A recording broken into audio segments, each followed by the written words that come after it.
স্বজনদের কাছে হস্তান্তর করা হয়েছে 4 ইসরায়েলি জিম্মির মরদেহ।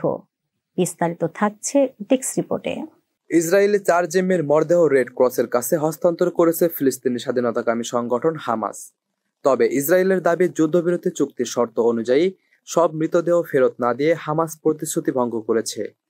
ইসরায়েলি সেনাবাহিনী আইডিএফ জানায়, সোমবার 13 অক্টোবর স্থানীয় সময় সন্ধ্যায় গাজা উপত্যকায় অবস্থানরত তাদের সেনারা রেড ক্রসের কাছ থেকে 4টি কফিন গ্রহণ করে। সেখানে নিহত বন্দীদের মরদেহ থাকার কথা বলা হয়েছে। ইসরায়েলি পুলিশ সদস্যরা ওই কফিনগুলো তেল আবিবের আবু কাবির ফরেন্সিক ইনস্টিটিউটে নিয়ে যাচ্ছেন। সেখানে মরদেহগুলোর পরিচয় শনাক্তের প্রক্রিয়া চলবে।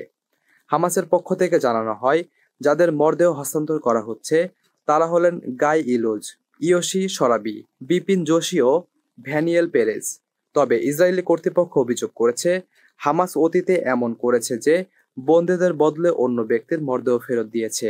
তবে হামাসের হাতে থাকা আরও 24 জন নিহত বন্দীর ভাগ্যে কি ঘটেছে সে বিষয়ে বিস্তারিত কিছু জানায়নি সংগঠনটি।